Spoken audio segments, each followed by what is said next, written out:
Olá amigos, sejam bem-vindos a mais um vídeo do meu canal. Eu sou o Lucas Knaip. Vamos falar sobre a Champions League, porque a gente teve hoje o sorteio da fase mata-mata, definindo os jogos de playoffs e também possíveis oponentes já nas oitavas de final, né? Tipo, não tá tudo encaixadinho, certinho, né? Tipo, eu não sei o que vai mudar ali, tipo assim, o vencedor do confronto pode mudar o oponente, né? A gente vai ver isso, obviamente, mais tarde, quando tiver a confirmação e a gente fala, né? Mas temos 8 jogos muito interessantes, um deles, obviamente, que é o blockbuster da fase, que é Manchester City e Real Madrid, logo na fase de playoffs. É o preço que se paga de não terminar entre os 8 primeiros. Eu acho que é mais um dos motivos pelo qual o novo formato, acho que ele ganha um interesse extra, né? E assim, mais uma Champions em sequência, né? Acho que já são 4 em seguidas que a gente tem esse confronto entre City e Real Madrid. 2-1 no confronto direto para a equipe do Carlo Ancelotti contra a do Pep Guardiola, a ver se há uma diferença neste confronto aqui. Mas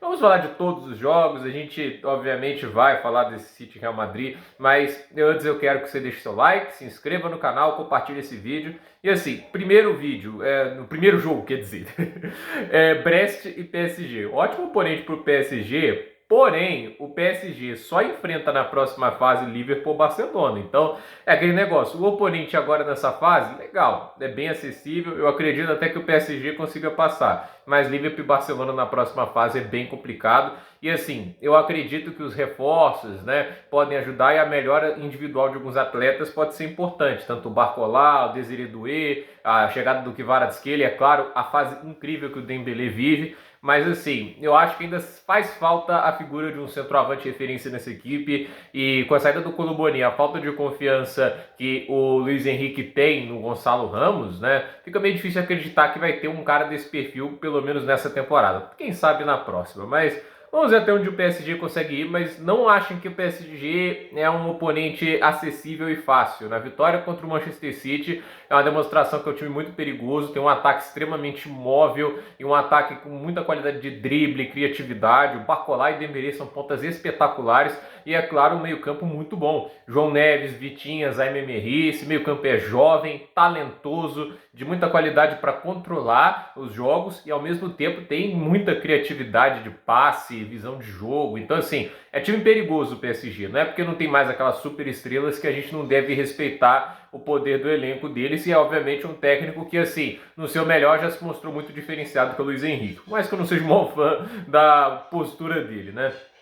Clube Brugge e Atalanta. Esse é um jogo interessante também, mas a Atalanta é muito favorita para o confronto, né? E assim, é um confronto de oitavas de final interessante. Se a Atalanta avança, eu pego o Lille ou o Aston Villa. Então, assim, acessível, né? Não acho que é um confronto tão ruim assim para a Atalanta. Mas também não é fácil, né? Tipo, a Atalanta, obviamente, assim, olhando para as possibilidades nas oitavas de final, dificilmente vai ter um jogo tranquilo, né? Então, é uma partida aí contra o Clube Brugge que é bem interessante.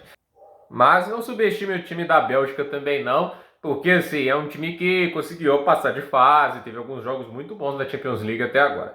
Manchester City e Real Madrid, tipo, o City, diferente do Real Madrid, foi ao mercado e trouxe 3 contratações, né? A gente pode até falar que as contratações dos zagueiros não vai ser de tanto impacto quanto a do Omar Marmoush, por exemplo, né? Porque os zagueiros são jovens, embora, por exemplo, né, aquele zagueiro, acho que é do Cazaquistão que ele contratou, já foi titular no primeiro jogo dele na Premier League, então eu acredito que ele já vai ter alguma presença. Mas o Marmoush, para mim, é o jogador de mais impacto que o City traz e acho que é um diferencial, né? Tipo, para um time que perdeu o Rodri e, obviamente, consegue mais uma peça de muita qualidade ofensiva. Embora, assim, eu ainda acho o City um time um pouco frágil, né? Eu não acho que o City acertou totalmente ainda, né? Eu acho que o meio-campo ainda foi negligenciado na janela, mas o Guardiola deve ver que assim as opções que ele tem no momento devem ser o bastante. O Real Madrid é instável, não é um time que ainda também está muito confiável, mas joga melhor do que no início da temporada. E o Mbappé vem jogando cada vez melhor, né? O Mbappé vem conseguindo se adaptar melhor. A última partida dele na Champions foi muito ruim, mas assim, no contexto geral, esses últimos jogos dele têm sido positivos.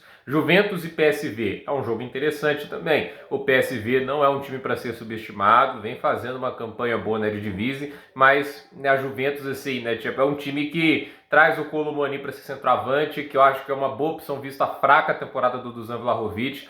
E eu acho o trabalho do Thiago Motta interessante com potencial. É óbvio que até agora não floresceu como muita gente esperava, muitos empates no campeonato italiano. Para mim, o grande problema foi a lesão do Bremer, porque antes disso o time estava mostrando sinais muito positivos e a perda daquela segurança defensiva impressionante que eles tinham no início do ano acabou atrapalhando bastante os planos do Thiago Motta. Mas eu não subestimaria, né? Bom meio campo que eles têm, Locatelli, Kopp Miners, Kefren Churran, o Will Dias também é um bom jogador, Mangabula. Então, assim, não é um time fraco a Juventus, não. Mas também não pode ser desatento nesse jogo. Mônaco e Benfica.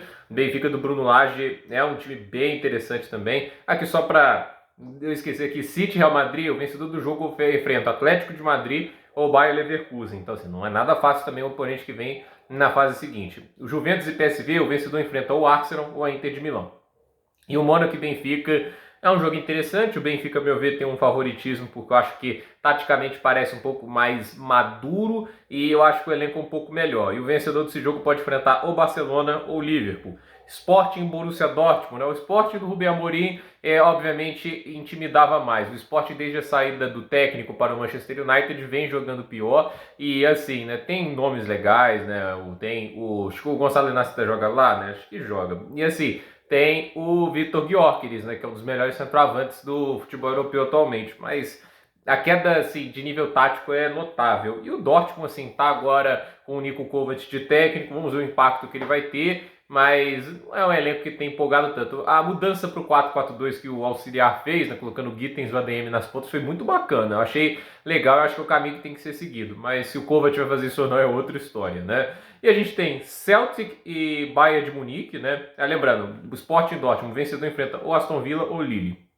Celtic e Bayern de Munique, acho que o favoritismo é claro do Bayern de Munique, pegaram um jogo até, ao meu ver, muito acessível, mas né, a defesa desse time do Bayern tá sendo um problema. O time se impõe, tem muita intensidade, isso é uma coisa legal, o time é bem diferente da postura morosa que teve no ano passado, mas a questão é um time que tem se exposto muito defensivamente, e vamos lembrar, eles tomaram 3-0 do Feyenoord, então assim, não é um time que a gente coloque tanta confiança como a gente teve, por exemplo, no Bayern do Hans Flick ou do Jupp Heynckes, então assim, é um Bayern muito talentoso, o Olise, tem tanto jogador qualificado, Kane, Musiala, tem o Afonso Davies, o Joshua Kimmich, entre tantos outros nomes fantásticos, né? Até podia aqui ficar falando minutos sobre o elenco maravilhoso do Bayern, mas ainda tem aquelas minhas ressalvas pelo sistema defensivo. E a gente vai ter Feyenoord de Milan, jogo perigoso, né? Aqui, Celtic e Bayern, vencedor enfrenta o Leverkusen e o Atlético de Madrid. Feyenoord de Milan, ou o vencedor enfrenta o Inter de Milão ou Arsenal. E assim, jogo perigoso para o Milan. O início do Sérgio Conceição parecia muito promissor, mas nesses últimos jogos parece que está tendo muito descontentamento dos jogadores do Milan com os métodos de treinamento do português. Vamos ver se a história muda, né? Porque assim, para mim é um técnico excepcional, mas assim, quando o elenco fica de má vontade fica meio complicado, né? Tipo, acho que é aquele negócio, né? Tipo, quando o técnico pode ser fantástico, mas se o elenco não está querendo aprender com ele, né? É complicado, né? E pra mim, assim, não é um nome ruim, né? Tipo, o Sérgio Conceição, pra mim é um dos melhores técnicos possíveis no mercado.